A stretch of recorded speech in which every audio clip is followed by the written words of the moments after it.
Hello, good morning for those who are following us from Europe, and good afternoon for those who are following from Japan and East Asia and elsewhere.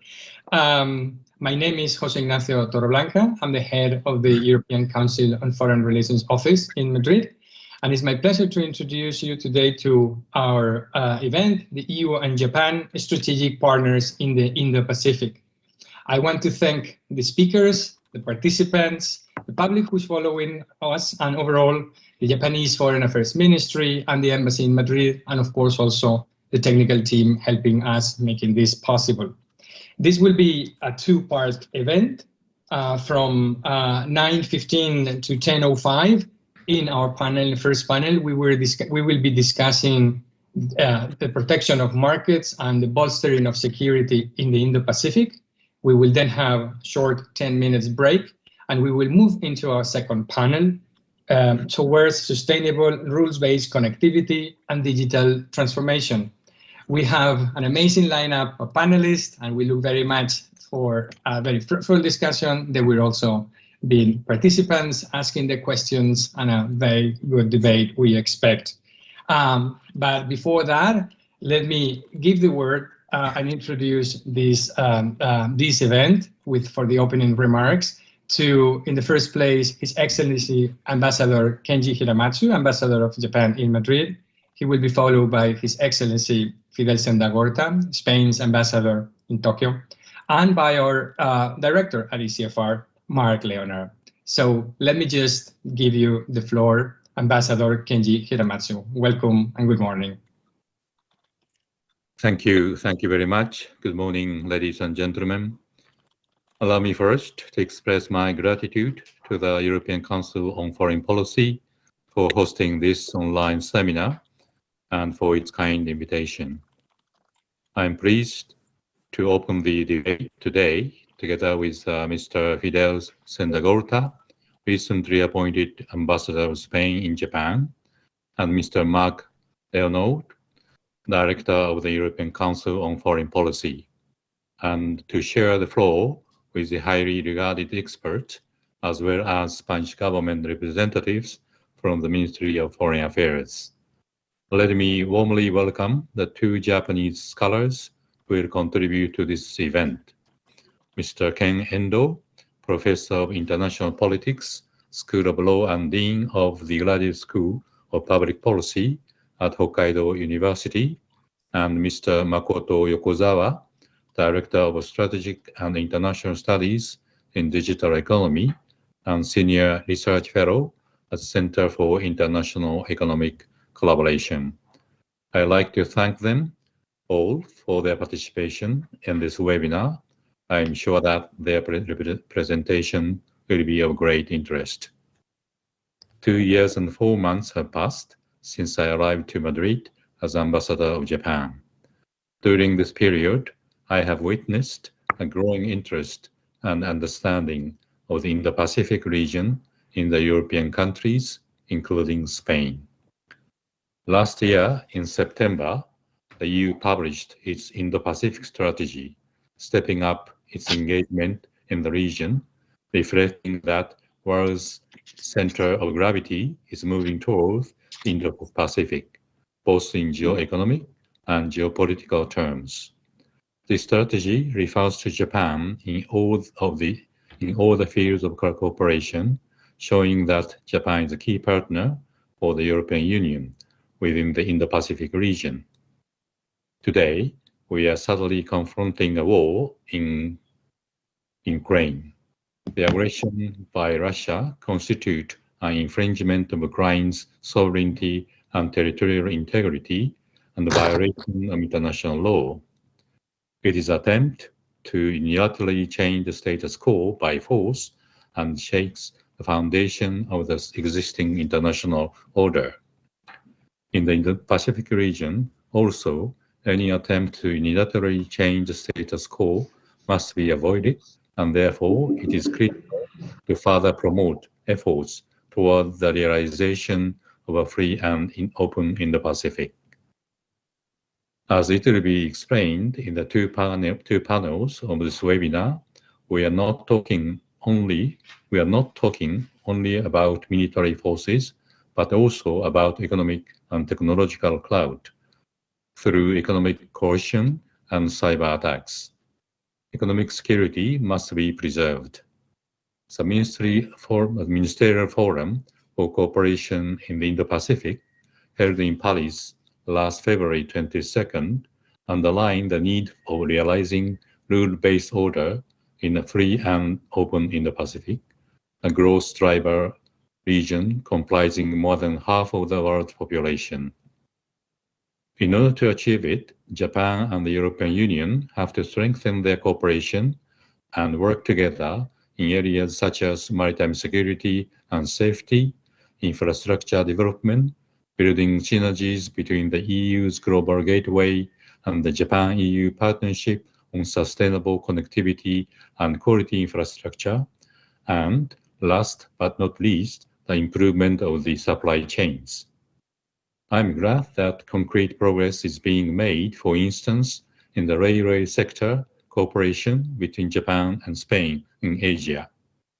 I'm confident that we'll increase as well our cooperation in other fields such as maritime security or in the digital sector, promoting rule-making under the data-free flow with trust concept. Promoting trust and security are essential in application of the advanced technologies. It is my belief that the connectivity and digital fields present great potential for strengthening our relations. I am sure that this webinar will be fruitful and will successfully highlight the importance of enhancing cooperation between Japan and the EU, including Spain, in a free and open Indo-Pacific. Thank you very much for your attention. Thank you very much for your remarks, Ambassador. May I then give the floor to Ambassador Sendagorta? Yes, good morning, Nacho, and greetings to all the panelists, including, of course, Ambassador Hiromatsu, Mark, and all great experts and colleagues and friends that I see on the screen. The conflict of Ukraine is changing the global security environments in ways that we cannot yet foresee. But one thing is clear to me, that we are witnessing the end of the decoupling between the Euro-Atlantic security theater and the Indo-Pacific theater. Japan has reacted forcibly against Russian aggression in full solidarity with partners in Europe and North America, adopting sanctions both against Russia and Belarus. On our side, partners in Europe have been impressed by Japan's swift decisions. But I think Japan is also impressed, and that's my idea since I arrived to Tokyo a few days ago, that Japan has been impressed by EU unity, our sense of purpose, our firmness with EU leadership in sanctions, sending military supplies to Ukraine, and also with Germany's engagement to increase its defense budget in the near future. So we can foresee a new phase in security relations between Japan and the European Union, also in the framework of the Indo-Pacific, or especially in the framework of the Indo-Pacific. Forging stronger relations in the security field, both hard and soft security, will touch upon some key issues such as cooperation in the realm of the defense industry, which I think has not been developed almost at all or very little.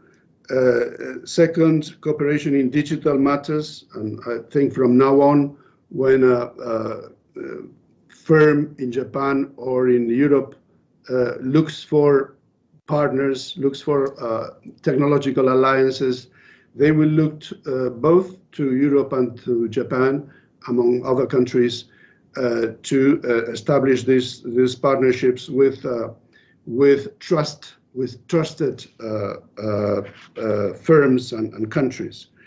Third, cooperation in connectivity. The Abe-Juncker agreement to foster connectivity in the Pacific has not been implemented yet, but I have the impression that the European Commission is ready now with its global gateway program to go ahead with this promising partnership with Japan, among other countries. Fourth, energy security and decarbonization will be in our common agenda for the Indo-Pacific for the next few years and decades. We know the end game, which is that renewable energies will be both good for the fight against climate change and also for energy security. But we have to figure together how we do the transition. And I think the transition has become now a key issue of our common agenda since the crisis in Ukraine. One way or another, there will be a before and after the Ukraine crisis in terms of cooperation between Japan and the European Union, and a priority for the working together will be indeed in the Indo-Pacific. Thank you very much. Thank you very much, Ambassador Sendagorta, for your remarks. May I then give the floor to Mark Leonard? Thank you very much. Thank you very much to the two ambassadors for your eloquent remarks. At ECFR, we're very, very excited to be working with the Japanese Foreign Ministry and the government in Tokyo on this question about Europe and Japan in the Indo-Pacific. The Indo-Pacific has been a really important theme for us at ECFR for some years now. We set up an Indo-Pacific strategy group, and we're trying to do all we can to support different European governments as they come to realize how central the Indo-Pacific is to Europe's future. And we will continue to have lots of debates and discussions. And I see the relationship between the European Union and Japan as absolutely critical to our future, not just in the region, but our future as a continent. If you'll forgive me, I'm going to talk for a tiny bit about how the events of the last few weeks have changed Europe, because I think that we've had a lot of really interesting discussions on the Indo-Pacific and how that's changing, and I hope to go into them when we go into the themes later on. But I think that the current historical juncture creates a really interesting backdrop for the discussions that we're having today. I've just come back from a couple of days in Paris, where they were preparing for the big Versailles summit, where European leaders are coming together to think about how they change their policies to become more resilient, their economic policies, their energy policies. But also, I think this is a moment where Europeans are also fundamentally changing their attitudes to the world. People said that 9/11 changed the world. In fact, it really changed America, and we all lived with the changes in America. And I think that the war in Ukraine may not change the whole world, but it's definitely had a profound impact on Europe, both at a national level, where you've seen quite fundamental process of soul searching going on. Germany's maybe the most dramatic, with the shifts on supplying lethal weapons, increasing defense spending to over 2%, completely changing its economic attitudes towards Russian gas in the future. But we're seeing many other countries going through a similar process. In Denmark, they're going to have a referendum about ending their opt-out on European defence. In Finland and in Sweden, they're now majorities in the opinion polls in favour of joining NATO. And I think every single country is going through a profound process of soul searching, which actually goes beyond simply the national situations of the different countries. I think in some ways it's the nature of the European project itself which is being forced to change, because the European Union was born after the tragedy of the Second World War, and its big integration phases followed that, and it was very much a project of internal reconciliation, using economic means to tame sovereignty within Europe and to build a peace process between European countries. And I think what's going to happen now is an acceleration of a shift of the lens, where instead of looking inwards at how we reconcile with each other, we look outwards at a dangerous world where the meaning of European integration is about giving countries back sovereignty against a lot of the external threats, whether they're geopolitical threats from Russia, whether they're economic threats from China, whether it's about these big questions like how to deal with COVID or climate change. And we're going from internal reconciliation to external protection and projection. And I think that if we look at the Ukraine crisis, there are at least three big themes which come out of that, which I think are very relevant to our discussions on the future of the Indo-Pacific, and which I think create possibly a much more benign context for the EU-Japan discussions in the future. The first is our common concern with the role of the United States. The Biden administration has been incredibly solicitous and engaged on this question, but there are big questions in European capitals about what happens in the future, what role the US has, which is, I think, creating a sense that we need other partners. And I think that has its echoes in Asia, where Asian countries are finding each other in different ways. And I hope that Europeans can also be part of the picture for the future of Indo-Pacific security. Secondly, the big questions about democracy versus autocracy, which have come to the fore in a much more vivid format after the events of the last few weeks in Europe. Thirdly, the questions about rules versus power, which I think are going to be central to our discussions going forward. And maybe I'll just end with a sentence about the kind of nature of geopolitics in the future, which is a topic which I've been working on for a long time, but which I think creates a really important backdrop for these discussions. And I wrote a book a few months ago called The Age of Unpeace. And in my book, I argued that in the future, geopolitics was not just going to be about control of the land and the air and the seas, but increasingly what we would see is that geopolitics would be about the control of globalization and the ties that bind us together. And on the surface, the Russian invasion of Ukraine feels like a very old-fashioned invasion with tanks and planes and soldiers. But underneath it, I think is a whole series of other battlegrounds which are being deployed here. And in my book, I compare geopolitics of the future to a marriage and loveless marriage where the couple can't get divorced, and they therefore use the things that tie them together in the good times to hurt each other in the bad times. And in a marriage, it's about who gets control of the family home, the pet, the children. These things become ways that one can hurt each other. But in geopolitics, it's increasingly about the ties that bind us together through trade, through energy, through information, through the internet, through migration, through global governance and international law. All of those tools are being weaponized and instrumentalized. But Russia was one of the kind of early countries that pioneered that. But if you look at the Western response, it's very much through those channels that we're responding rather than simply through military power. And I think that the control of those commons, whether you can have rules, whether you can insulate these things from competition, creates a very important backdrop to our debates about technology, about connectivity, and about supply chains, which we're going to be going into later in this discussion. So we're absolutely thrilled to be with such a strong group of experts, but also to be doing it in the context of what I think is going to be one of the most important relationships, one which can only grow in importance as we go forward. Thank you. Thank you so much, Mark.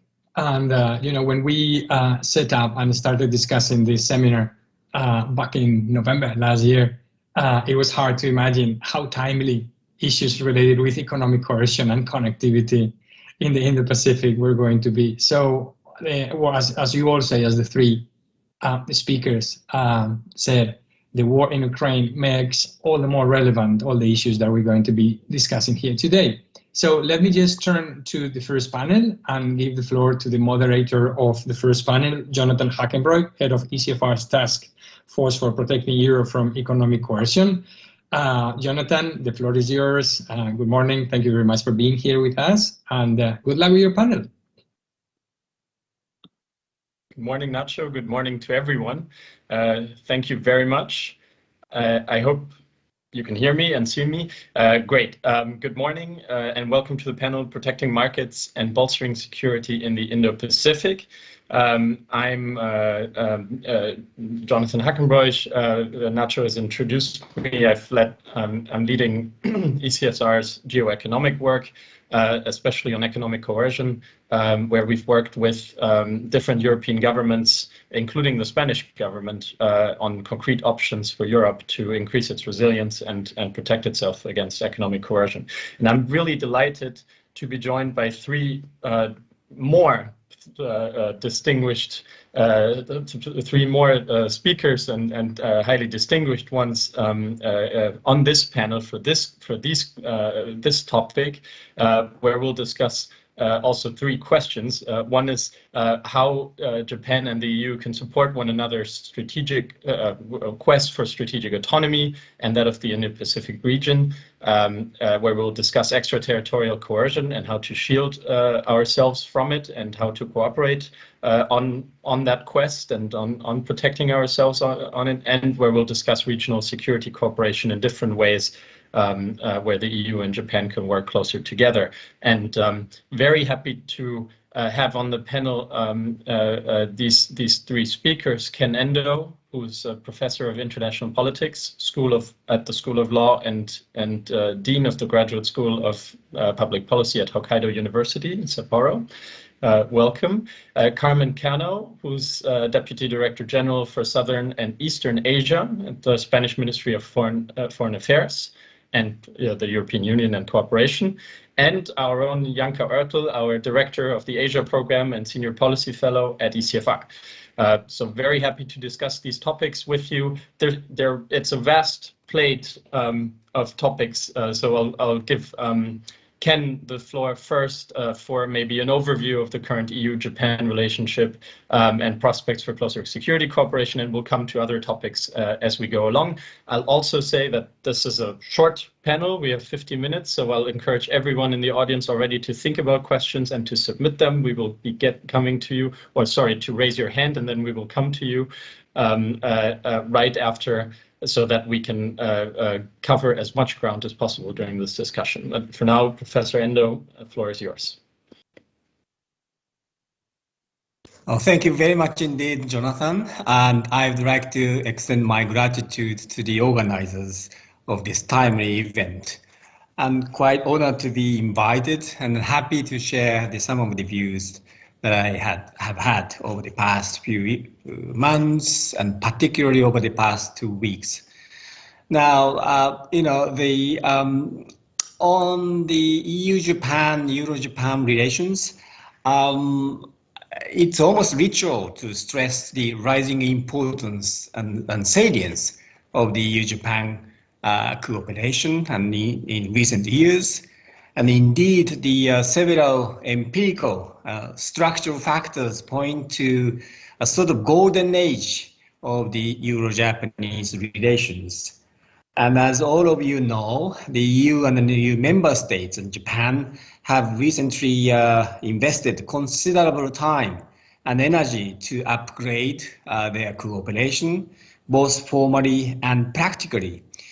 From the economic partnership agreement, strategic partnership agreement, with some of the member states, 2+2 meetings, ACTA agreement, through the connectivity declarations and the joint naval exercises and so on. A number of EU member states, as well as the EU itself, have set out their Indo-Pacific strategies, visions, and perceptions. And with this, the sort of rise of a increasingly repressive and intrusive China has finally caught the attention of European elites over the past, say, 5 years or so. Behind this, the US leadership, as the Mark has pointed out, has become more fluctuated and less dependable, despite the departure of Mr. Trump and the cross-party anti-China consensus among its elite. The EU and Japan remain relatively resourceful and predominantly democratic, and both then growing out of a deeply entrenched culture of civilian power. So all of these factors point to the closer relationship between the EU and Japan.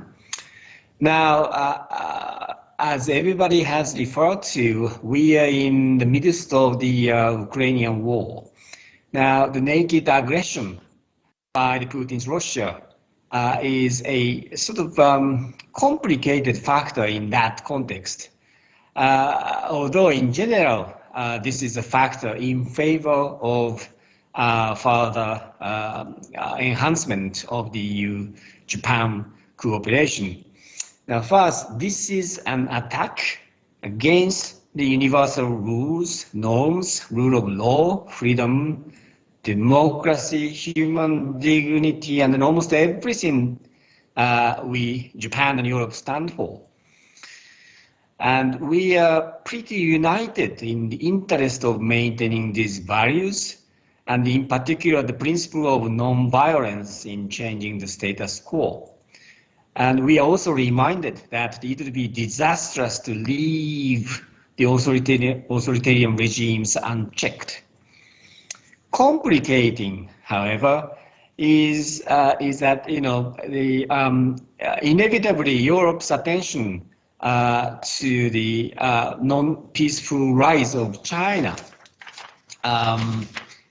will perhaps in a relative sense decrease, and even more worrisome is a relative decline of interest on the part of the United States to this part of the region, I mean Eastern Europe. I think this leads to the question of the resource allocation. How much resources to which region? My sense is that we would better accelerate our dialogue between Japan and Europe on the possible contingencies in two regions of Eastern Europe and Eastern Asia, in which we should elaborate a sort of division of labor. Instead of conclusion, I would like to propose a few things with the Taiwan as the main focus.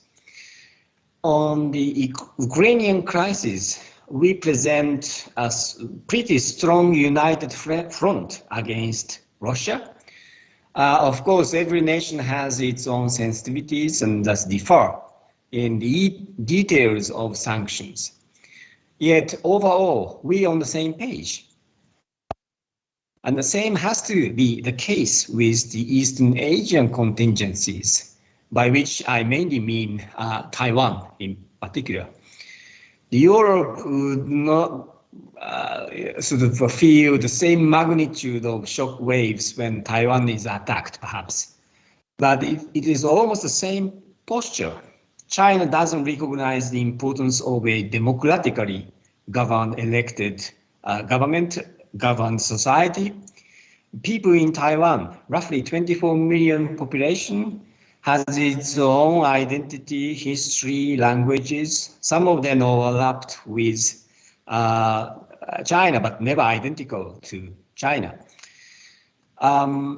May I recall one meeting 10 years ago, I suppose. It was with a political director of the Chinese Communist Party. I proposed to put as the first regional common principle in line with the Helsinki Declaration in 1975, the principle of non-violent change of status quo. And he simply refused because it's not in their interest, he said. You know, it would be seen paralleled by Mr. Putin's refusals of recognizing Ukraine as a country, attaching no importance whatsoever to the will of the people living in their own soil. So I would like to propose to explore the scenarios of the possible contingencies in two regions and setting out sort of common possible responses. and try to elaborate a sort of division of labors when having this sort of contingencies simultaneously in both regions, so that we could have something close to the optimal allocation of resources, as we have only limited ones. Thank you. Thank you very much, Professor Endo. Quite a lot and great things to food for thought. I think a lot of points you raised, from the golden age for EU-Japan partnership to the contingency planning in both regions, and well noted your call for unity on something similar to Ukraine if it were to happen in the East Asia region. I want to now turn to the European perspective, and Spanish perspective, especially to Carmen Cano. The floor is yours, with the focus on possibly on some of the trade and economic policies questions. And apologies for the background noise. The floor is yours. Thank you very much, Jonathan. I will start very briefly with the Ukrainian crisis, because I think that this is definitely bringing the EU and the Indo-Pacific, the EU and Japan much closer together. It's not only a crisis in Europe, it affects the international values that underpin the world order that we have together created and protected. I think that in the last 10 years, Europe has gone through at least 4 big crises, and the Ukrainian crisis has unveiled a much more assertive, vocal, and united European Union. And I think the response that the EU has given to this crisis is well noted by many partners all over the world. I think with this, the EU remains very credible, a reliable partner, which can play even a stronger role and a constructive role in the Indo-Pacific, where the EU is already present as an important economic actor with a number of important trade partnerships and trade agreements being negotiated with almost all the Asian Indo-Pacific partners. I would like to add that there are lessons learned also from COVID. I think COVID is another crisis which has brought closer together the European Union and the Indo-Pacific. It has stressed the complementarity and the interdependence of our economies, but it has also been a warning shot, because interdependence is great, but overdependence is something that maybe can become a bit uncomfortable during critical times, and therefore the importance of economic security and counting on partners, counting on allies to have trustful supply chains, global supply chains, especially during critical times. And I think this aspect will be once again brought to attention during the crisis in Ukraine and the shortages that we are already seeing regarding energy or even other elements. Other lessons learned from the COVID are, of course, the need for diversification and at the same time avoiding protectionism and support liberal order, which I think these are elements that we share with Japan and with our Indo-Pacific partners. At the same time, I think we need to have at our disposal instruments which allow us to react when rules are not being respected, or when we experiment bullying or coercion. And I would like maybe to bring your attention to the EU trade policy, because I think this is one of the EU's most powerful tools. It's about unity, because it's one single market. The decisions are taken by majority and are implemented by all. And I think our trade policy, and I say our because it's I feel a true European, the EU trade policy has played a crucial role to build resilience, and is playing a crucial role to build resilience and to make possible the open strategic autonomy. Open because it's not about protectionism, a strategic autonomy because the EU wants to be able to make its own choices without pressure, without coercion from third countries. So in the last 10 years, the European Union has developed instruments which help us reach this strategic autonomy. And this work has been taking place at the same time as geopolitics was changing. It was becoming a different environment, maybe more hostile. We have seen and we see a more assertive China. We saw American administration with Trump withdrawing from the international world and imposing tariffs on allies and friends. We saw a more threatening Russia. That's the result that we see now with the invasion of Ukraine by Putin. And we also saw the increasing rivalry and a strategic competition between the US and China. And I think the Indo-Pacific is one of the clearest settings for this rivalry to unfold. So in this environment, global trade rules became outdated or ignored, blatantly ignored. And that's why the EU has been developing these specific instruments to react to this changing world.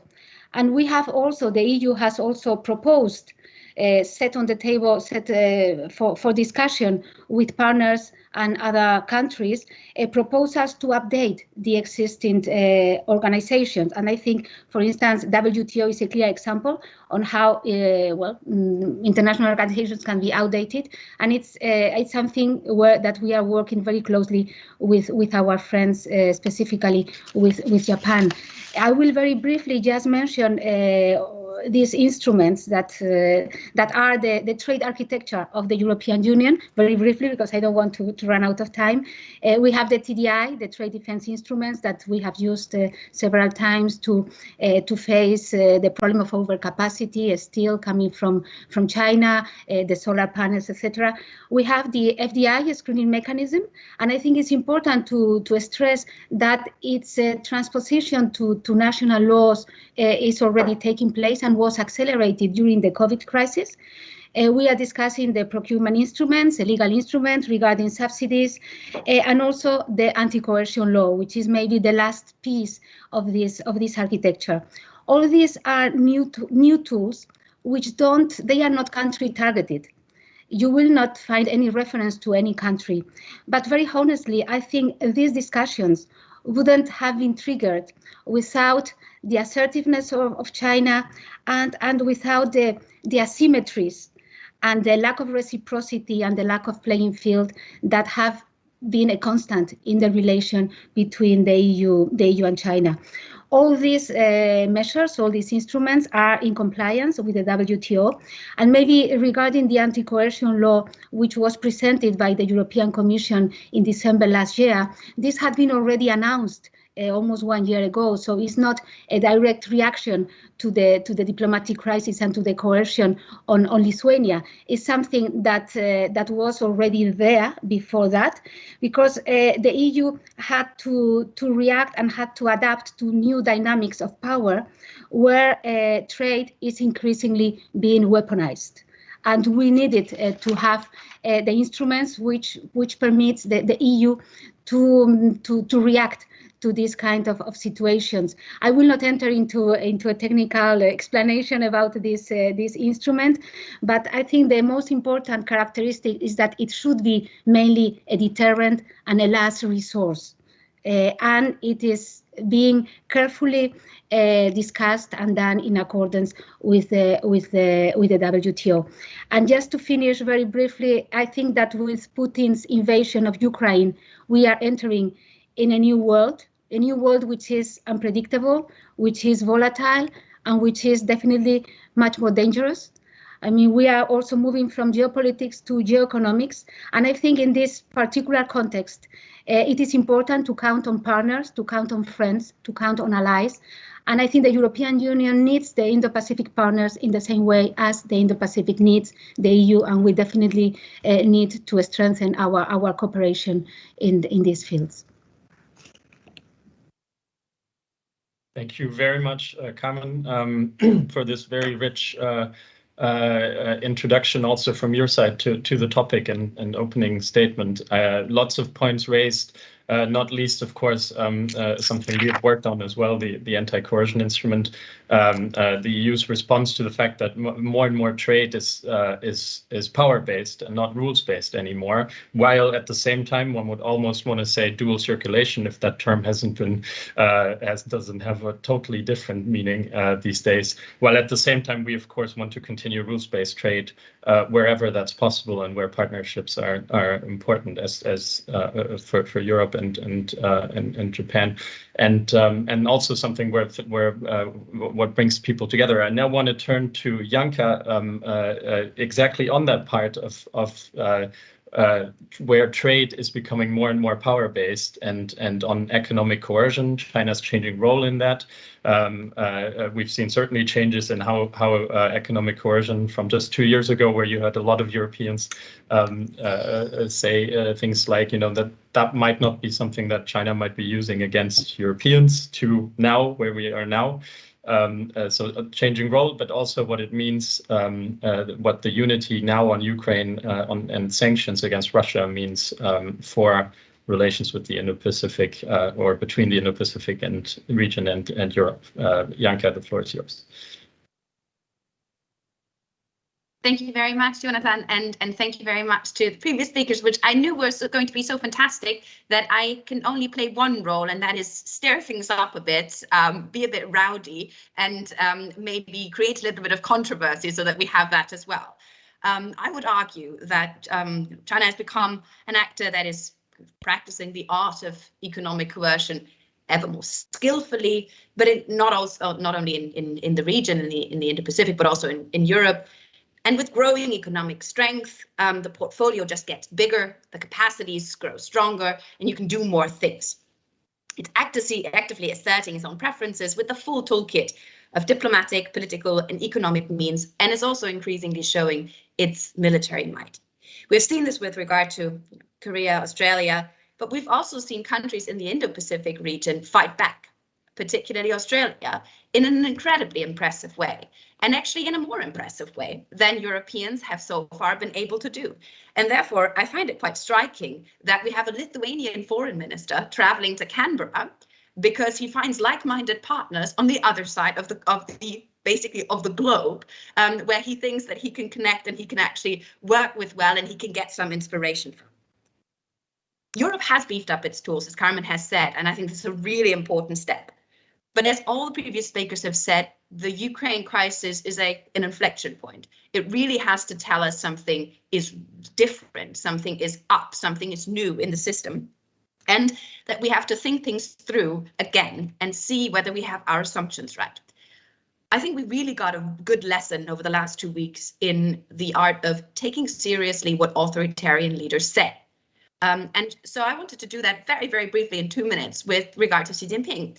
Xi Jinping has been talking about what he wants to do, and that is making other countries dependent on China, but making China less dependent on the world. He has also used words over the last few years that are very important, like struggle. If we look at the last work report of the government, there's a preparation for economic downturn or slower economic growth. There is a preparation of an entire country for less economic prosperity in the future, and a preparation for saying things are going to get tough, but we'll have to suffer through. If you put that together with the joint China-Russia statement on their kind of ideological preferences for the world, and then put that together with the Chinese reaction to the Ukraine crisis, then you can only come to one conclusion and say everything that China does seems to be against its own interest in actually cooperating with Europe on economics, cooperating with the US on economics. It must be in its interest to kind of maintain a global international trading order that has benefited China so much. So what is the bit that we're not getting at the moment? If we are China right now, and if we're looking at, by our standards, by our Chinese standards, to say the US is ganging up with Europe, then okay. But we're also seeing, as we've said, Japan, Korea, Singapore, and even Taiwan signing on to these sanctions. So that must raise alarm bells, red alarm bells in Beijing of saying, hang on, there's something going on here. Whereas the Taiwan sanctions are probably one of the key sanctions in this regard, stopping to export semiconductors to Russia. So this is not in China's interest by our perception. But why are we not seeing a different reaction from the Chinese side yet? I think we have to revisit our assumptions about what China's interests are, and where they actually lie, and whether we have the right tool at hand, and whether the tools that we have currently designed are good enough. We have to maybe move out of our comfort zone of the economic response that we've suddenly got we've just got there. And we're kind of proud that we got there from the European side and also from the Asian side, from the Indo-Pacific side, that we've actually designed things, we've designed tools, we've designed instruments to target China's economic coercion, but we're actually maybe on the wrong battlefield. China is using economic tools, but for purely political ends. And we have not designed the complementary political measures yet that will have to be kind of reinforce our economic tools, because in the end, the economic side may not matter as much to China as we say currently, or as we have perceived currently. Maybe the tolerance level on the Chinese side for going through economic crises with us is actually higher than we assume. I think at least we cannot rule it out. So maybe the conclusion from the Ukraine crisis and how we've used it so far is not that we're actually showing China this enormous degree of unity and the deterrent effect that that should have, but actually just teaching the Chinese side that there are certain other things that one has to insulate oneself of to make oneself stronger. But what we're actually not showing is the political response to it yet. So I think maybe we have to move from the kind of our purely trade comfort zone, our economic tool comfort zone, into the more awkward, into the less comfortable, into the more confrontational versions that joint diplomatic responses could have. And that, I would argue, can only happen in Indo-Pacific unity, with like Indo-Pacific countries and European countries working together, because that collectively creates the strengths that actually may create a response in Beijing that is more uncomfortable when the trade side doesn't work. Maybe leave it at that. I just wanted to kind of inject a little bit into the conversation, and then we can have a discussion. Thank you very much, Janka, and that definitely succeeded. I think after these three, after this first opening round and the three first salvos, if you will, we have lots to talk about, and certainly the time remaining won't be enough. But now is the time for your questions and the panel's answers. So feel free to raise your hand and signal to us that you'd like to come in. We'll get to you. I want to first go to our boss, Director Mark Leonard, and hear what he thinks how we've done on this panel so far, or more precisely on the substance of what we've discussed. What your thoughts are, Mark? Sorry. I'm not going to give a response to the whole panel, but I just wanted whether Janka could be a bit more specific about what the political tools that we need to develop are, because I thought it was a very interesting question you raised, but it'd be good to hear what that means in practice. That's a great first question. Maybe we'll just take one more and then go back to the panel and Janka on this especially, of course. We have Javier Parrondo here, Director of Casa Asia in Spain. He's a diplomat and has been posted in various embassies across the region, including Thailand and Vietnam. Javier, your question or comment. Thank you so much, and I'm very glad to take the floor in this interesting webinar. Casa Asia, just a brief introduction, is a public consortium made up of 3 levels of the administration. Central level is the Ministry of Foreign Affairs. Regional level is the government of Catalonia, and 2 city councils, Madrid and Barcelona. So it's a unique structure focused on bringing closer the Asia-Pacific region. We are also responsible for ASEF, the Asia-Europe Foundation, which is based, as you know, in Singapore. And ASEF is very much linked to a process which can be relevant in this context, which is the ASEM dialogue. After the events in Ukraine, this ASEM dialogue should be reviewed somehow. And this is the process we are initiating right now. what the role of countries such as Russia, which does not share some of our values and principles. There is no need to agree on everything, but some red lines have been passed in the last few days. So this is a reflection that the EU and the whole members of ASEP should start at some point, what to do with Russia in the ASEM process. I think, as Carmen mentioned, it is important to find like-minded partners in Asia. And Japan is an example of a country in which we have a connection in that regard.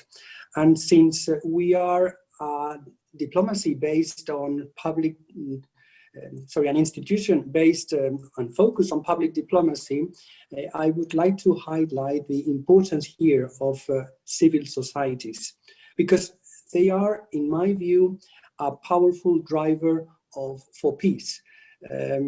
Civil societies, in the case of Ukraine and others, have shown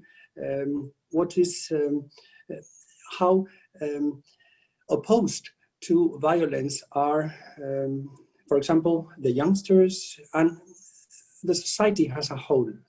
There is a tendency to reject the use of violence. So this is what Casa Asia is doing, to foster people-to-people exchanges, for example, and to promote links between the civil societies, academia, universities, NGOs, associations, between Europe and particularly Spain and the Asia-Pacific region. And this is my final point. In order to reach that goal, we need to fight against fake news and disinformation. So this is another area in which the EU has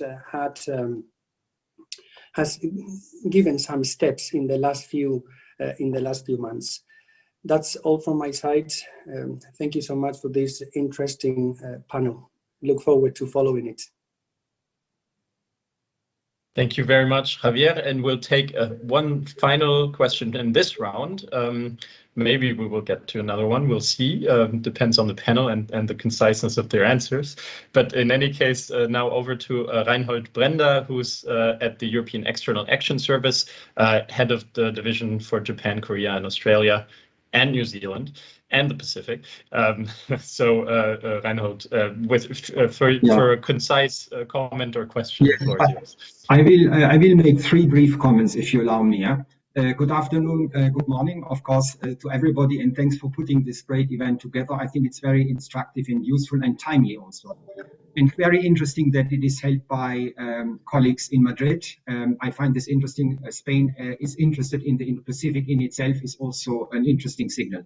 Now, three comments. The first is if we zoom out a little bit and look at our partners in the Indo-Pacific region, it's remarkable really how far we have come over recent years in strengthening our relations. You know, if we look at Japan, the strategic partnership agreement is a couple of years old, and also the economic partnership agreement. We have a similar agreement, a framework agreement with Australia. We have a similar agreement with New Zealand. We have systematically upgraded our relations with key partners in the region, including also Korea, I should mention, of course, as well. So that's the first point. We have seen a significant strengthening over recent years in our relationships with key partners in the region, which provides a pretty solid basis for us to engage with them going forward. The second point on Japan specifically and the Indo-Pacific strategy, because we speak, of course, in the context of the EU now having an Indo-Pacific strategy, which in itself is a sea change, I would say. We have now a deliberate and focused attention being paid at EU level, including by member states in the south of Europe, to developments in the Indo-Pacific, much more than we have had it so far, and that is indeed important. And in this context, our security cooperation, and there we have to be completely honest with ourselves and with the partners, let's be honest, and the reality is, of course, on trade, we have been strong and are strong, have been for a very long time. But in the domain of security, we are still a little bit in a phase where we have to try what works and what doesn't work, and where is really our added value. We are not in the domain of territorial defense. We cannot replace the security guarantees of the United States. That's not at all our intention. We have to find ways and means for us to be useful in our security cooperation and security engagement with Japan. And to give just the example of Japan, we are working on different strands. We have a security project which looks into different aspects of security. We have now extended the EU coordinated maritime presence in the Northwest Indian Ocean, which is of interest also to Japan, I would think. We have a dialogue on disinformation and on non-proliferation and so on and so forth. But I wanted to flag that security cooperation is among the priorities in the Indo-Pacific strategy, an area where we have still a lot of work to do going forward and to identify better what to do concretely and how to bring real added value to our partnership. I want to mention in this context also, it's very interesting that Japan's security policy and outlook more generally is undergoing clearly a change. If you look only just at the recent example of the reciprocal access agreement with Australia, it's very interesting that Australian forces henceforth can operate with the agreement of Japan, including in Japan. Very interesting development. And Japan's security policy is changing, as also our own setup, as Mark Leonard rightly said. The third point, I wanted to come back to the argument that we should more strongly engage with the partners in the region. It's indeed important. I believe we have seen more recently a dramatic change, a significant upgrading our relations. But the latest developments, Ukraine is also, it's more than a small event. It's a major development. It's a tectonic shift, I would say, in international relations. And we have not yet fully seized the impact of these developments on global affairs and also on our relations with East Asia, I would argue. And there is a lot of work to be done. And I welcome that we had the chance in February now at this ministerial conference for the first time ever to have a ministerial level meeting with our partners in the Indo-Pacific. And that is very good. And I see there the first, I would say, the first realization of this intention of both sides, key partners in the Indo-Pacific and the European Union, more strongly to coordinate what we want to do in this context, which is changing very much. Thanks a lot. Thank you very much. And with this, we'll go back to the panel with a range of questions, continue the rich discussions. I will maybe go back to the panel in reverse order to go first to Janka. So one of the questions has been posed directly to you, but from Mark. And I think this what we just heard also in some way fits that when the question is about security cooperation and identifying the exact areas where Europe can help. We'll then go to Carmen and Ken right afterwards. But Janka, if non-economic tools might be better than economic tools, which are they, and where is Europe credible? Because in its common foreign and security policy, of course, we still have the unanimity rule. Yeah, so I wouldn't say, and don't get me wrong, that the economic tools are not good. I think they're good and I think they're necessary. And if we wouldn't have them on the table, we couldn't even start to begin to move and think about the political tools. But I think what this crisis has shown is that it's accelerating so quickly that we have to adjust the entire time, and that we're at the stage now where we have to make new assumptions about, or we have to make new adjustments to what is it that actually matters and is enforcing or is incentivizing a behavioral change that we want to actually achieve. And in that context, I would say there's a couple of measures that I could immediately think of that are more political and much more contentious than I would say on the European side, because we like to keep our options open and we like to keep dialogue channels open and we don't like to take these stances so much. So in response to the Ukraine crisis, we could obviously say on the European side that the 1st of April summit is off the table. Because it's unacceptable the way the behavior is at the moment, and we don't do this. That would be a sign. We could say maybe we want to have a conversation that might be important, but on the other side, we could also say we don't do it under these circumstances, and that's something that is going to be noticed in Beijing as well. Really, they want that meeting. They want to have a political conversation with the European Union. The other question would be joint delegation visits to Taiwan, something that has been done by the odd European state, the odd European parliamentarian. That could be something that could be just done more in a much more coordinated way. A current public condemnation of the kind of reactions to the Ukraine crisis that we're seeing, and working with the developing world at the UN level, which I think had a very interesting reaction to many of the kind of statements that were made also in the UN Security Council, to create a greater diplomatic pressure on China to act with those countries that are considered their partners in the multilateral fora in many ways and forms. So these are just some of the ideas that I think we should just juggle around and think through what the effect of those could be, because in the end, the question is what matters to China. And if the response has to be right now, it's maybe not the economy so much, because we can see that over the last 2 years, they've taken a number of decisions that were not particularly good for the economy. Then what is it that matters? And where is it that we could see pressure points that could be useful, that could jointly be used by a great number of countries from Europe to the Indo-Pacific and the United States? Thanks a lot, Janka, and I would just add, looking at this. Apologies for that. I will maybe just give the floor to Carmen for now and add something later. Carmen, please. Okay. Yeah, maybe reacting to what Janka just said. I think for China, foreign policy has never been the priority. Domestic policy is the priority, and foreign policy is a reflection of domestic needs. So if they need to choose between economic, let's say, economic interests and core interests linked to sovereignty, for instance, or the supremacy of the Communist Party, they will go for that. They will not. I mean, it's very clear. And I think we saw that in Hong Kong, for instance, and in many other cases. I think that the EU is very often said to be an economic actor, but not so much a political actor. And I think this is changing. And for instance, talking about instruments, I mean, the EU adopted the global instrument regarding human rights and imposed sanctions to many countries, including China. Those were the first sanctions since Tiananmen, and they were agreed by consensus. I mean, that was clearly a political instrument that was used for the European Union. But for me, it's very important to keep the dialogue open. And I think that the summit that you mentioned, it's an opportunity to talk to China, who can play as a very important actor in the crisis of Ukraine. And I think the relations between China and the European Union, between China and the US, will be very much affected by how China reacts to the invasion of Ukraine by Putin.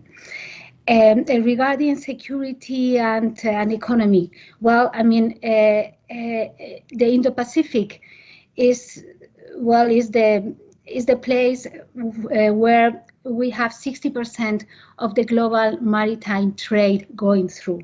So clearly we are all interested in ensuring freedom of navigation, stability and security in the region. How to do that? Well, I will leave it open for the next panel probably. But there is something which is very important in the Indo-Pacific. I mean, we have countries such as Japan.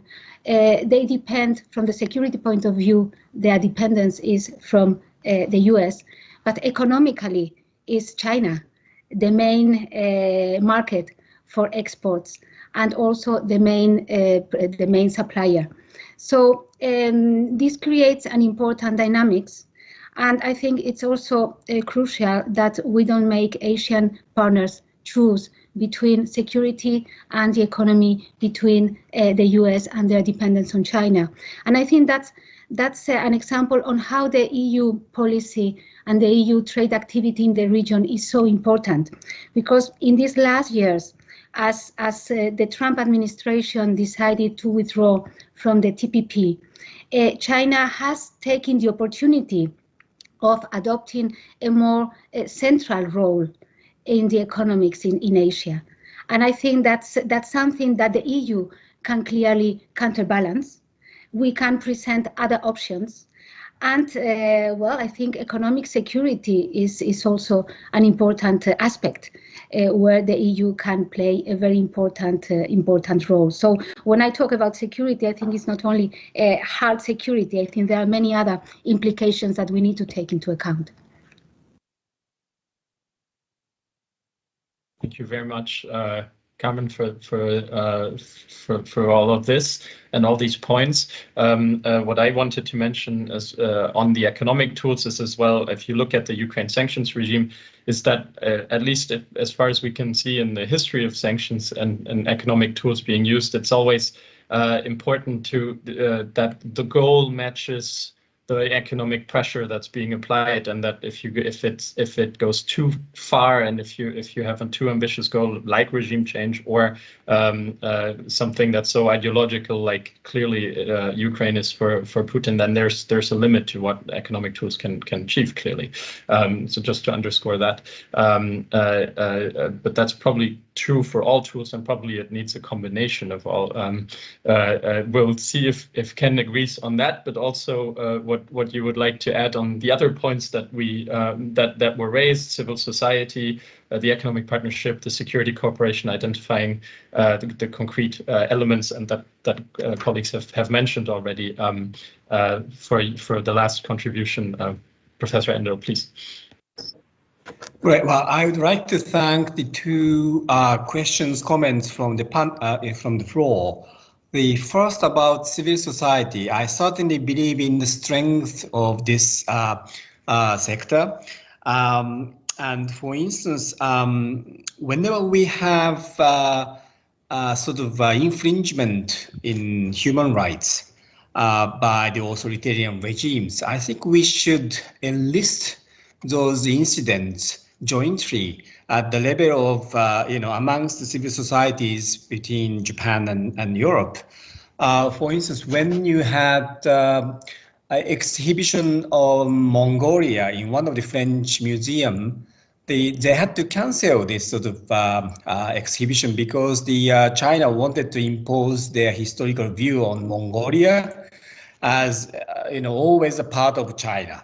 And then they just that didn't allow the French museum to exhibit the historical materials objectively. So these sort of things are all around. Some of the European publishers couldn't continue to publish the articles on Tibet, Tiananmen Square, and so on. Some of the professors in Australia harassed in the classroom by just exposing their views on Taiwan and so on.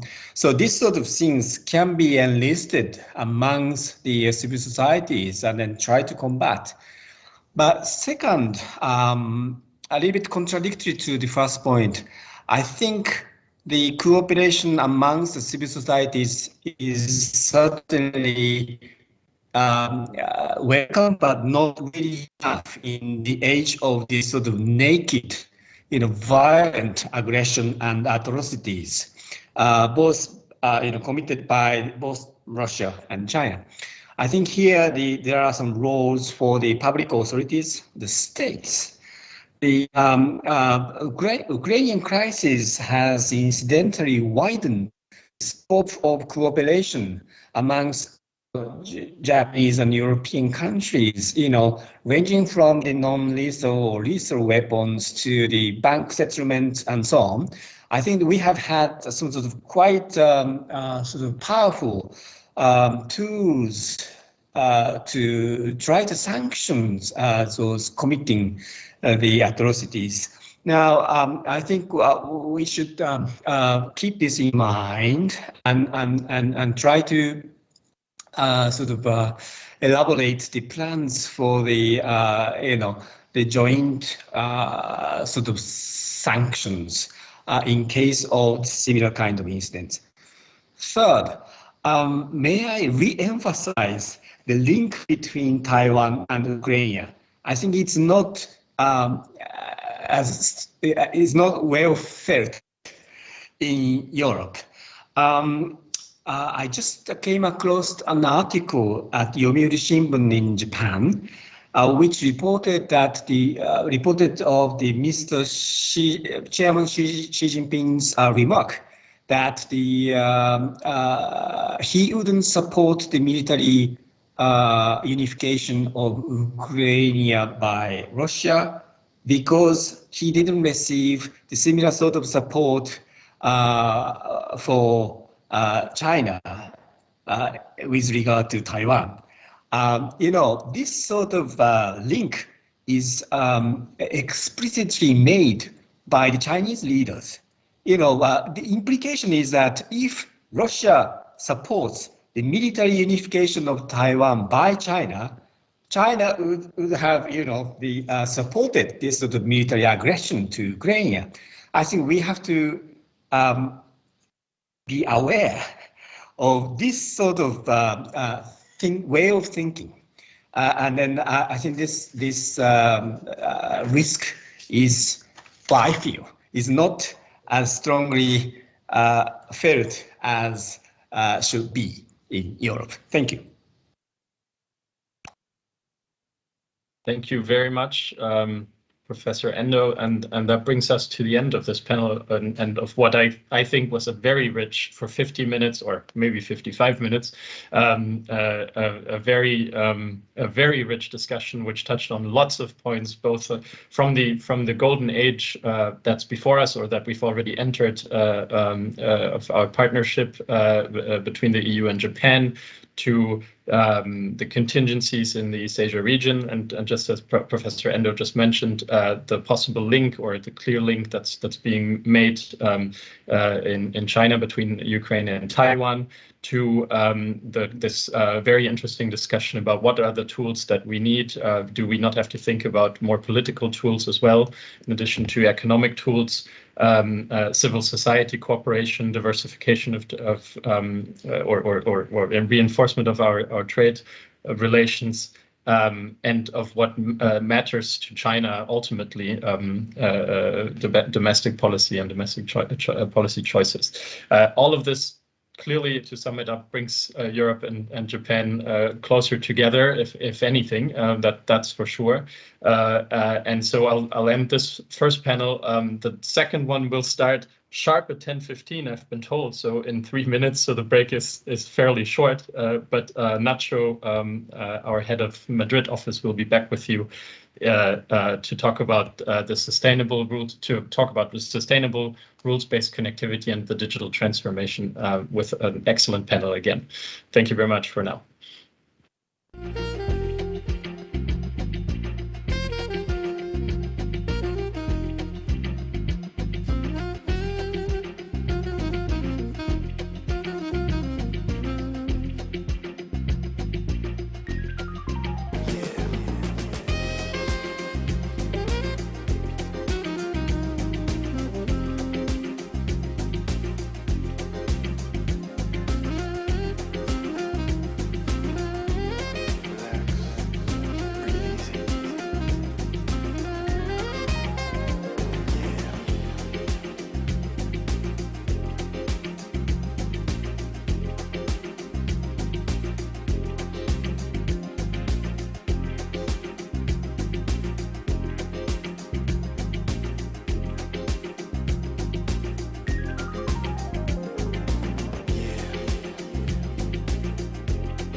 Hello again. Good morning, and in Europe, good afternoon in Asia for all of those who are watching us. You are rejoining the second panel of today's webinar under the title The EU and Japan Strategic Partners in the Indo-Pacific. I want to thank all the participants in the fascinating previous panel we just had. And then we're moving into the next one under the title Towards Sustainable Rules-Based Connectivity and Digital Transformation. We have two speakers instead of one. Unfortunately, Dr. Okano Heisman could not join us due to a last-minute problem, but we still count with two amazing speakers. Dr. Yokosawa, Director at the Strategic and International Studies Center in Digital Economy at the Center for International Economic Collaboration, and Ambassador Pilar Mendez, Spanish Ambassador to Vietnam. Thank you both for joining us. We look very much forward to this panel and a very interesting discussion with the participants afterwards. Again, as it happened with the first panel, this topic was very timely already when we started discussing about it. For a lot of people, maybe tech was something like very complicated and very far away. But now I think with the invasion of Ukraine, it has gained full protagonism among the instruments of both, hybrid warfare, but also the tools that have been devised. Technology is the future, digital transformation is the future, but it's also, as Mark Leonard said at the beginning, a key vulnerability, and a vulnerability that can be used for states to coerce others, to make them more dependent, to change their foreign policy, to deprive them from choosing which kind of international alignments they want to make. We are seeing now a whole new world of tech sanctions, disinformation, and cybersecurity, where all these things which were out there before now are now fully aligned and can be understood in a more comprehensive way. On this panel, as I said, what we're very interested is listening to your views on how can the EU and Japan cooperate together, but not only bilaterally, but also, how can this tech value-based, economically open order can be also extended to some other countries and held for the benefit of all of us. So without much further ado, I want to give the floor now to Dr. Yokosawa. I think, Dr. Yokosawa, you have a presentation that you will want to show us and start with this. Welcome again. The floor is yours, Dr. Yokosawa. Well, thank you so much for a very nice introduction. My name is Maki Yokozawa, and this is my second time to join this EU-Japan collaboration webinar, seminar. The last time was in the 2020. I visited Madrid and had a very good discussion in Madrid city. And yes, so let me just share my screen. Can you see this? I hope you can. We do. Thank you. All right. Okay. So I like this slide, this cover page, because it's the blue ocean, and I think it's very important for us to discuss about what will be derived from our discussion, including the DFFT, data free flow with trust, the Japanese concept, and also the FOIP, which is a free and open Indo-Pacific. It's not on. It cannot be only a protective, but we have to be very, very forward-looking. And what is the innovation? What is the future technology, future society, future economy will be derived from this concept. That is a digitalization, in other words. So, okay, let me just begin with the COVID-19 status.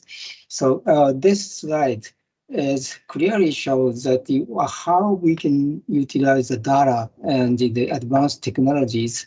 The slide on the left, this graph on the left side is how much each economy is utilizing the data in protecting the citizens from the COVID-19.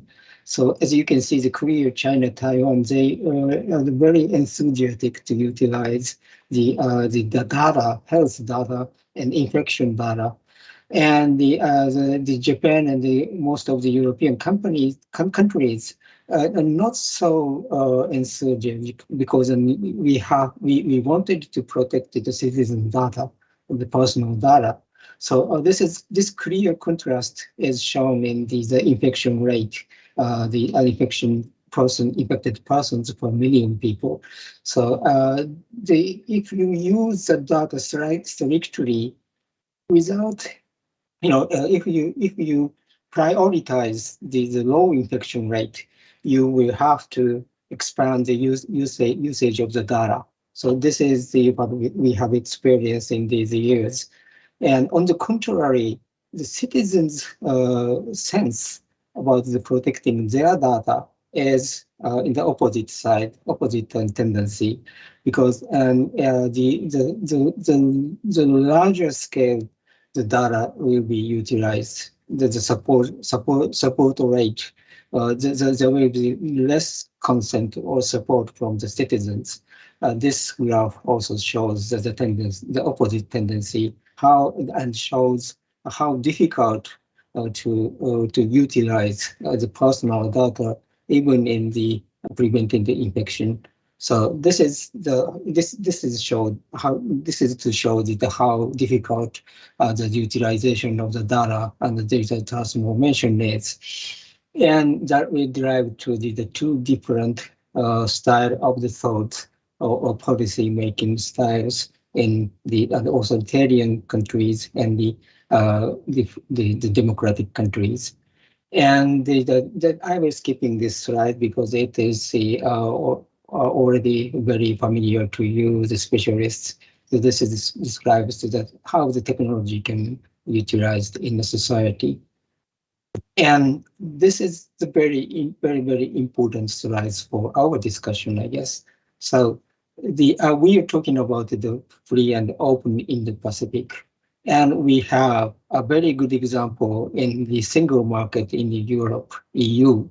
And the question in our side, in Japan, and even in Vietnam and many ASEAN countries, I think it's a great question to how we can achieve a single market in this region by utilizing the common data and the free, make it free and open in data transfer in this region. So to think about that, it is very important to see what is the situation, what is the exact situation of the data transfer in this region and all over the world. So this is, I picked up this data from the private research institute, which is called the telegeography, based in the United States. And this data is almost dependent on the submarine cable they are operating. But as you can see, there's a very complex data transfer all over the world and in this region already. But just looking at this slide, this is our research the last year. Which country is restrictive in data flows?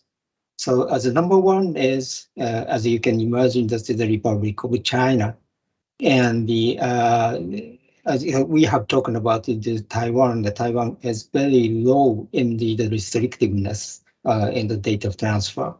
But amazingly, it is not very curious for us that Australia and Canada, who are supposed to be a very open and free country in the democratic side, they the sense from the business users in this region, those countries are as restrictive compared to the China. And so this is one reason is the very good rule-based the personal data protection. So as you can imagine, Australia and Canada has a very good, very well-structured personal data protection legislation, as well as Japan. and the EU, which is a GDPR. So from this chart, I think it is, I see the independence between the free and open and the restrictiveness. So this is the reason why we have to think about the rule-based connectivity in this region, or even in the EU and United States. So I will be skipping some of the slides here. And the one thing we have to mention is in the OECD, where EU and Japan, and also the United States, Canada, Australia, we are working together to have a policy guidance to be proposed in the rule-based connectivity.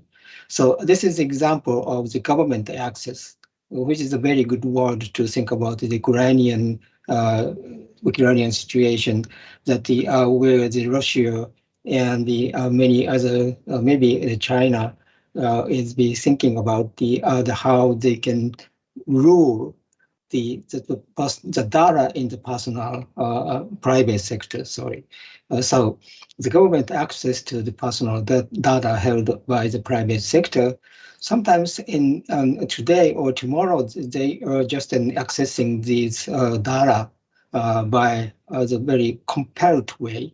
So there's no way to refuse that from the private sector side, and also that they will utilize that in the military use, or they can have some strategy in invasion to the Ukrainian region, Ukrainian country. And so this is very important. This is the information war.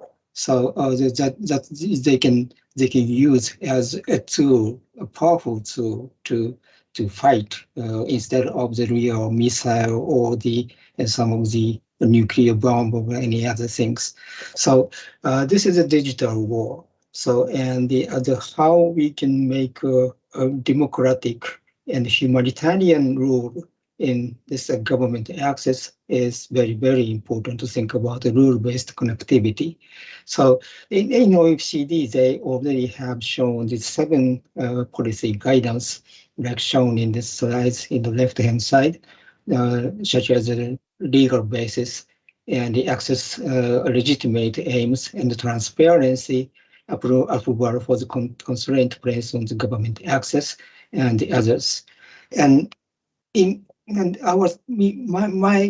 organization is proposing to add these 7 additional policy guidance to the other OECD 7 principles that will include the impartiality or economic rationality, on fairness and predictability. So this is an example. I just wanted to emphasize this sort of the policy guidance setting is very, very important. Okay, so I think if you, I think you may want to discuss about the deeper, which is a mini multilateral things. So this is a very good example of the unilateral policy or trade agreement, which was being taking place in the Singapore and Chile and New Zealand. This is, I think this we can follow this approach, and then we can discuss later about it. What is the meaning of this unilateral things? And lastly, I would like to mention about the internal structure of the geopolitical status. So the people will recognize that the current situation is trilateralism among the EU, US, and China. And Russia-Ukrainian status is one aspect of this trilateral structure. So China and Russia will be in the same group, and they are authoritarian countries. And and Professor Endo, my colleague in Japan, has emphasized that the Ukraine, Taiwan is similar to the Ukraine, to the Russia. So I totally agree with that. So how we can we can think about this structure. This is also the internal structure of this trilateral things, trilateral geopolitics things. But we, at the same time, in my opinion, I would like to emphasize that we will have to think about the internal structure. Ukraine and Russia-Chinese conflict. This is one of the internal conflict, internal structure. But also looking at the huge scale, large scale, giant companies in the digital world, like the Google, Apple, Facebook, and Amazon, and also the Microsoft is one of them. So, and in China, we also have the Baidu and Alibaba and the Tencent. So these big companies are facing in the difficulty, in a strong regulation and competitive policies. So China and the EU has a strong regulation on these big giants, and China has also the following. It seems like the following the EU's regulation, and including the GDPR things, the latest personal data protection law in China. It is almost a copy of the GDPR. So, there will be a conflict between the private sector and public sector in some regions. So I'm not saying this is good or not bad. So just observing the evidence and the fact and status, there will be certainly a very complex internal structures in each side, in any of these three sides. And looking at the America, United States, we were talking about the BLM, Black Lives Matter, and white poor, and the social security things, and also in China, the conflict in the aging leaderships, the Xi Jinping and the other leaders in China, and the many other things. Hong Kong is not perfectly ruled by the Chinese Communist Party. So, and Black Belt and Road initiatives will be facing some difficulty, partly because of this internal structure. So I would say that if we talk about the geopolitical things and the rule-based connectivity like things, we will have to talk not just the China, not just the Russia, not just the United States, but we will have to see the internal structure on how they are facing the internal conflict. And this, by doing so, it is a very good way to think about it, how we can cooperate between the EU and Japan, and to find the internal conflict of our enemy or our hypothetical enemy we are facing. So we can see some strategy to think about it, what is a good way to cooperate. So this is me. Thank you very much for listening, and happy to have any question and suggestions for this. Thank you. Thank you, Dr. Yokosawa. This was a very rich presentation with a lot of details, and we're very happy and very thankful for it. And it has given us lots of ideas, and I'm sure I have questions, but there will be questions later on, I'm sure, from other panelists. But before that, thank you for waiting, Ambassador Pilar. Thank you. Is now the floor is yours. We are looking forward to listen to your remarks. Well, thank you so much, Nacho. It is an honor for me to share this panel with Dr. Yokosawa also. I'm no academician. I'm a diplomat, and therefore what I am is an observer of international trends to try to foresee where they go in, and then trying also to find to position ourselves better and optimize our chances in the new evolution of things. No? So in the context of rules-based connectivity and digital transformations, I think that I was reading one paper the other day of yours, Nacho, in which you refer to there are different areas. In your questions here, you were telling us or asking us about in which areas could we cooperate, Japan and the EU. And in this sense, I think that we have to, there's, let's say, very visual areas like infrastructures, 5G, cables, submarine cables, etc., and less visible areas, but very important, like the ones that Dr. Yagosawa mentions on data protection, data free flow with trust is a concept, is a Japanese concept in which Japan has become a leader since it defined it and was very visionary in this sense. But I want to underline, for instance, the importance of another aspect, which might not be visual yet, but it is an area or the realm where the competition, the power politics for competitions between China and the US and the rest of the world is already happening, is the realm of tech standards. It might seem long term, but it's already important to have a look at it now if we do not want to lose this. No?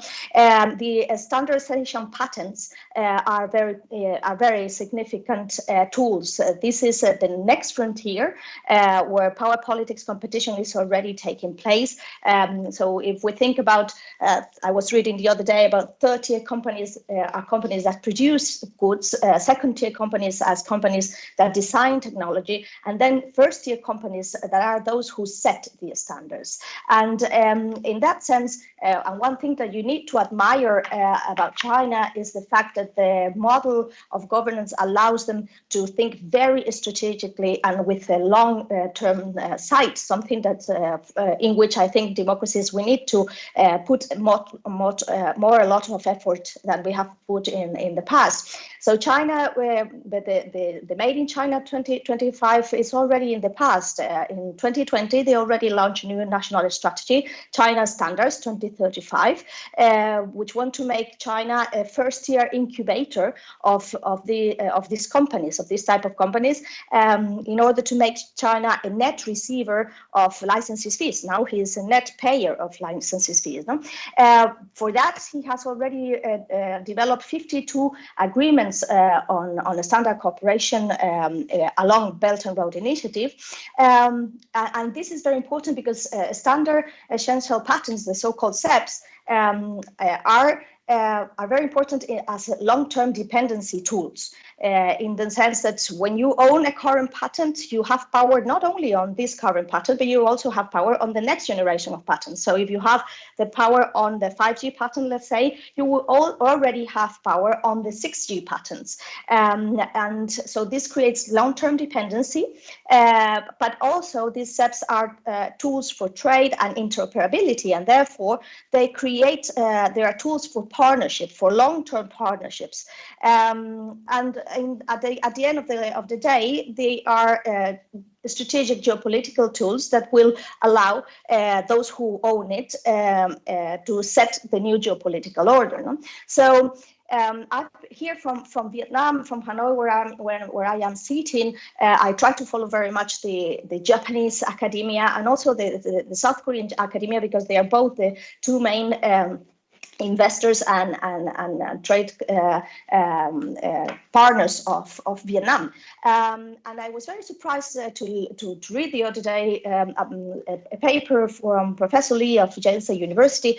He already talks of that we are in a standard world war. But the most important thing that struck me was not that, but the fact that he mentioned about the fact that some countries will not choose. I mean, when you are in a sort of world war or standards world war, some countries will be on one side, some countries will be on other. But he was mentioning the fact that export-oriented economics, and he referred to the Republic of Korea, maybe will choose not to choose. So there will be companies producing for one set of standards, and there will be companies producing for a second set of standards. This made me think, because obviously being in ASEAN, all ASEAN member states traditionally do not like to choose. And this made me think that maybe this area of ASEAN could also become maybe this gray zone where instead of choosing, they duplicate in the future. But duplicating has also consequences. Duplicating is not cost effective, and we already have enough inflationary trends to add more. So my first question, maybe to our Japanese counterparts here, is: do you foresee any possible cooperation in this region, or more widely in the world, in the fields of, for instance, of standards, between, now that we have President-elect Yoon in the Republic of Korea, between the Republic of Korea, Japan, the European Union, because this is a long-term, seems to be a long-term battle, but it's a battle that needs to be fought today if we want to have results in the future. And one last remark would be on my side regarding the fact that when you look at ASEAN, where we are sitting, it's also very interesting in this sense to see how, maybe not that paradoxically, China is paying a lot of attention to the biggest democracy of the region, to Indonesia. Huawei is selling 5G equipment 20 and 30% cheaper than Nokia or Ericsson. They also created 2 data centers for the cloud in Jakarta. They have signed an MOU on cybersecurity, and maybe not surprisingly enough, this legislation that has been produced in Indonesia regarding censorship of data. No? So this tilt maybe has consequences. Microsoft and the US also are paying a lot of attention there. But then also here in Vietnam, we see that being in a state party model of governance, there's a lot of attention in Vietnam from democracies, from Japan, from Korea, from the EU, from the US, and a lot of his investment put into the technical transformation of Vietnam. So I think that I would leave it here for the moment, and it's a pleasure to share this conversation with you. Well, thank you, Ambassador. Thank you, Pilar. And let me just, before we go back to the panel for a closing round, to go to some of our participants who are eager to ask questions. I think we have first Javier Sancho, who works at the Connectivity and Digital Transition Division of the European External Action Service. So Javier, please join us and for this Q&A time.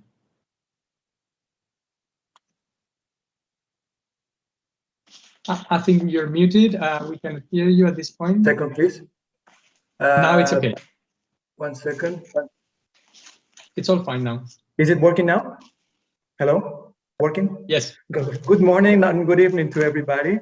I'm happy to see the panelists so far away, but so close in terms of what they are saying and what they are talking about. My colleague Reinhold Brender gave you in the previous panel a very good and comprehensive view from the European External Action Service. I like to call us the European Diplomatic Service because acronyms are, we experts, we are talking in acronyms, and it's colder. So from the diplomatic, European Diplomatic Service, where these issues we are discussing today are very, very high in terms of priority in our agenda. But first of all, Nacho, thank you for giving me the floor. The fact that we are all talking about Ukraine, it's not a coincidence, of course. Ukraine has altered the geopolitical agenda during these terrible 3 weeks, and digital issues, connectivity as well, are at the very heart. They lie at the very heart of geopolitics today. I think that, of course, both panelists have referred to extremely important issues, but also I would like to, if you allow me, just for a couple of minutes, to tell you what the European Union is trying to do in terms of building our own digital diplomatic capacity. It is very important for us to have, I mean, Borrell is saying all the time that the European Union should speak the language of power. We are trying to equip the European Union with the foreign policy tools required for the European Union to speak the language of digital power. And in that sense, we are building this capacity. It is not, we are not reinventing the wheel, but it is true that there are many things that have been done recently in the area of digital issues or the geopolitics of tech. But we need to package that and to make it more efficient so that we can leverage our influence. We, like with Japan, we are like-minded, of course, and we are basing our work towards this diplomacy, this digital diplomacy, on the human-centric approach. This is what we are. GDPR, which was mentioned before, is a very good example of a very, let's say, a legislative instrument which was conceived originally for domestic purposes, but actually became a general regulatory reference for many countries around the world, which is actually good news. One important element of this digital diplomacy will be digital partnerships. We are, and the Indo-Pacific region, of course, is absolutely a priority for us. We are building these partnerships with Japan, Singapore, and Korea. And these are, to my mind, a very good example of how we want to proceed and how we want to use these new tools in order to go beyond just exchange of views and very interesting, of course, diplomatic exchanges to identify very clear deliverables that we can work on and to work on very actionable set of issues. There is a good example as well with the US, the Trade and Technology Council, which is a tool. We are able to make a lot of progress in areas where just a few months ago it was very difficult to have common, agreements and common approaches, even if we are like-minded. But these instruments, like the digital partnerships, are going to help us doing that. So the message I would like to convey to the panel is basically the European Union is getting ready. We are getting our act together. Is getting ready to play a more geopolitical role because we understand that protecting our interests is compatible with promoting our vision of what the digital transition should be.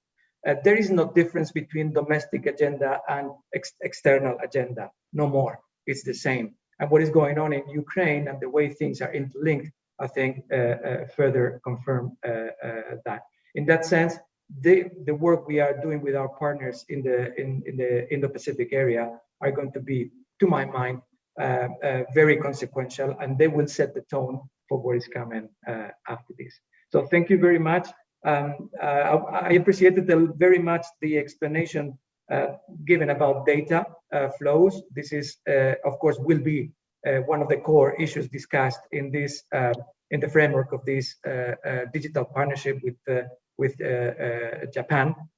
And I was very happy to hear how Ambassador Mendez speaks the language of digital diplomacy already. So thank you very much, Nacho, and congratulations for this very, very interesting event. Thank you, Javier, for joining us and for your question. Let me just now turn to Julian Ringfo. He's a visiting fellow from Mercator at ECFR and also working on precisely this topic of EU digital policy. The floor is yours, Julian. Thank you. Yes, thank you, Nacho. Can you hear me? Yes, okay. So yeah, good morning, good afternoon, good evening, everyone. Thank you very much, Ambassador. Thank you very much, Dr. Yokozawa, for sharing your very interesting thoughts on issues that, as Nacho mentioned, we're working on very hard because we're currently in the process of proposing an external digital policy strategy for the European Union, which of course touches on many of the aspects that you mentioned, and which is why I want to direct a question at Dr. Yokozawa regarding the adequacy decision with Japan, because as part of the strategy that we're developing, we of course believe that regulatory alignment is a key component. Not just because, I mean, most importantly, of course, because we believe that democracy and human rights need to be protected in the digital sphere, but also because it increases the possibility for digital trade, it increases security, and so on.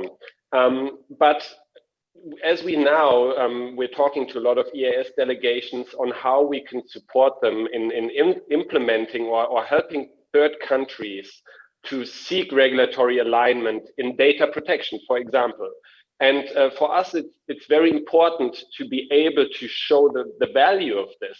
And as I said, of course, there's a great value in having fundamental rights being protected online, but I think it's also important to illustrate the economic gain from regulatory alignment. So Dr. Yokozawa, I would be very curious if you had any information or experience or data available on how the adequacy decision with Japan actually also had a big economic impact, and how this can maybe be used as an example to other countries. Because surprisingly, despite the European General Data Protection Regulation being the global blueprint, maybe we only have 13 adequacy decisions, and many of them are with smaller countries. So there's a lot of more work to be done, and we need to be very convincing towards third countries of why this benefits them. And we also need to convince the European Union why it must invest more resources in regulatory alignment, because it also benefits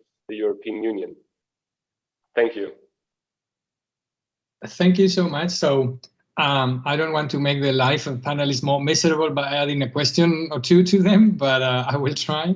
I was delighted also by your presentation, Dr. Yokozawa, and by the paradox you mentioned that data protection leads to data protectionism, and that therefore, you know, as ethic and as necessary and as needed that data protection is, you don't want to end up in a world in which, you know, you're spreading data protectionism. And in that regard, your last slide on DEPA, on the Digital Economic Partnership Agreement between Singapore, Chile, and New Zealand, it's something which has called the attention of a lot of people in the European Union, because of flexibility, its capability, because it's a very good example of minilateralism, and because it's small countries fixing kind of large problems in a way which maybe large countries have not been thinking about. And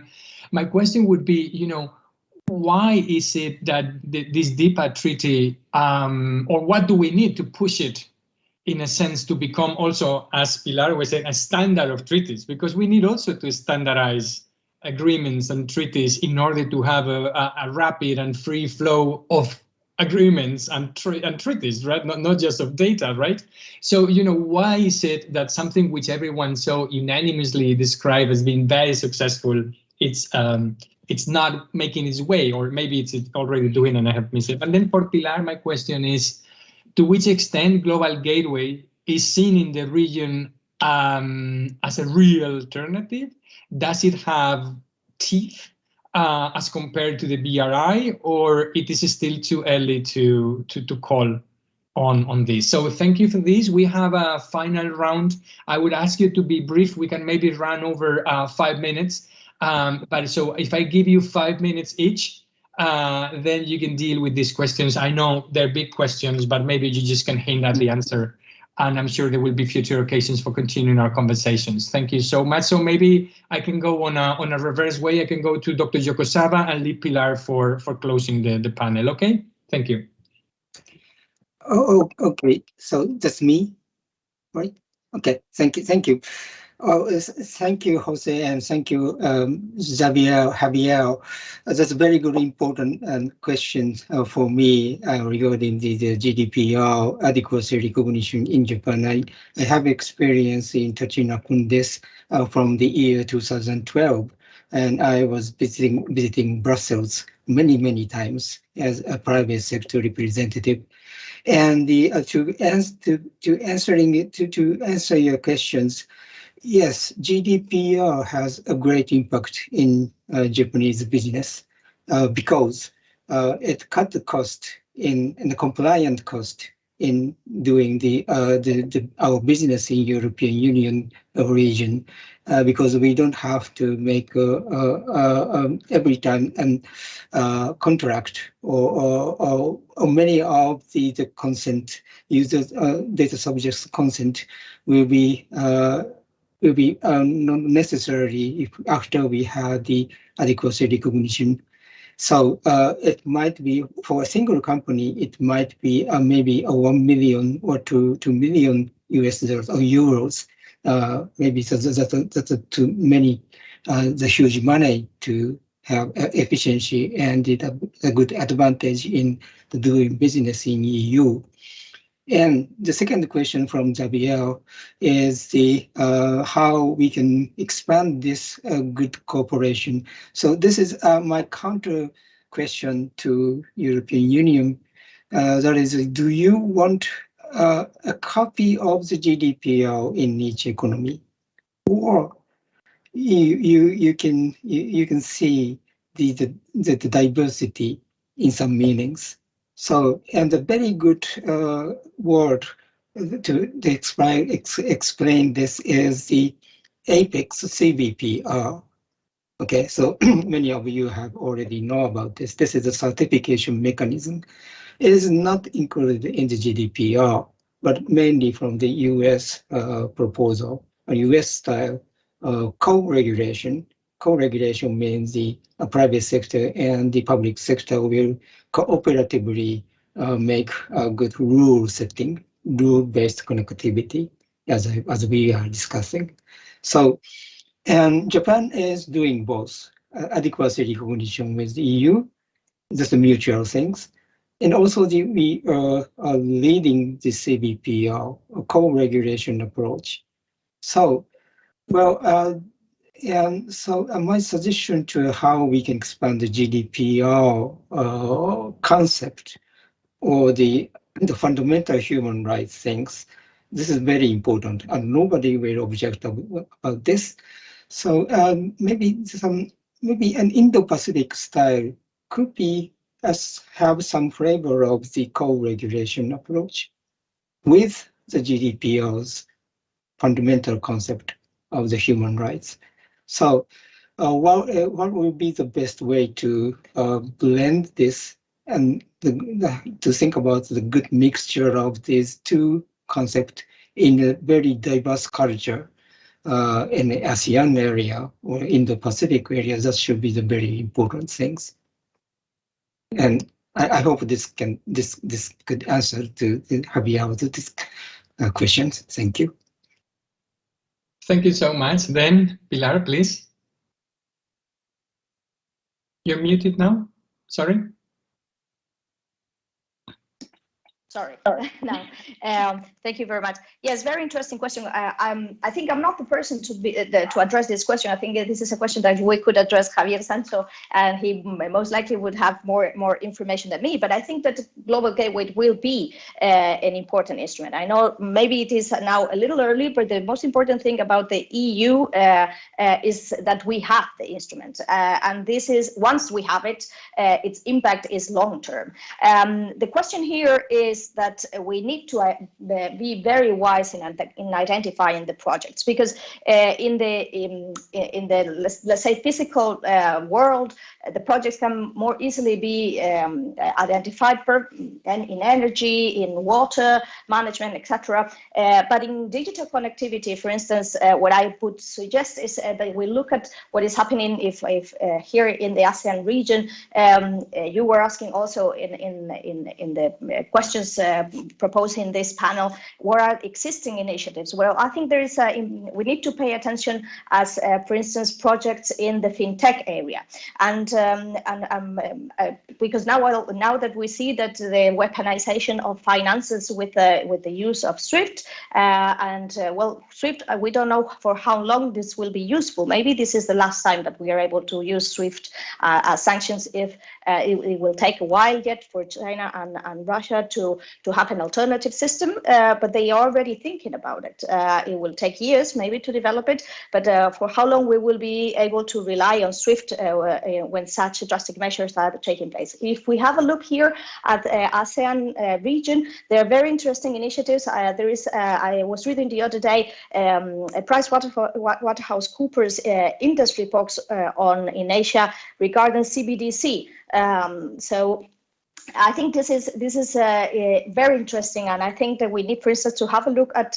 And Professor Yokozawa was talking about co-regulations and the relationship between the private and the public sector in the digital is also very important. Regarding CBDC projects in developing countries, for instance, in the example of the Bakong in Cambodia is very interesting, and it's been and there is a Japanese company in the heart of it, Soramitsu, and it has become very successful in a very short time, and we see that it became #1 in Asia and #2 in the world in 1 year. It was launched in October 2020, and in 1 year 50% of the population already was using it, and in August 2021 there was an agreement for transborder transactions between Cambodia and Malaysia, and here in Vietnam.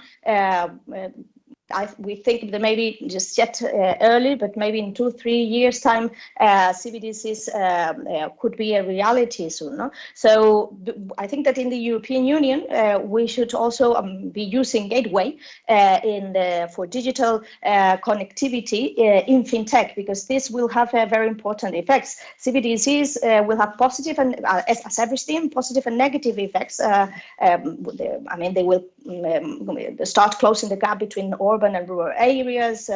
It will be important for remittances and migrant workers, but it will also most probably start a de-dollarization of these economies, and so this will have also consequences when in the long term. So Gateway, yes, I think it will be a very important tool, and I think in the digital connectivity realm very much. But here we need to partner very much with private sector, and there's a lot that can be done in developing countries, also in fintech. This is not only a matter for countries like Singapore, who are state-of-the-art countries in digital connectivity. Excellent. Excellent. This was great, and I think we're running over time. I have to close this panel, bring it to an end. But yeah, it's been amazing. It's been very rich, and I think very instructive. And I think this is a conversation that we have to continue. I want to thank all the panelists and all the people that have helped us make this possible. Also the technical people, Carla and Rafael at the Madrid office, but also our team at SNICE who made this possible. And first and most overall to the Japanese Ministry of Foreign Affairs and their embassy in Japan, and also the Spanish Ministry of Foreign Affairs, and all the experts, Dr. Yokozawa, that were here today with us. Thank you so much. Hope to see you soon. Let's remain engaged and in touch on these issues. Thank you so much. Bye-bye. Thank you. Bye-bye.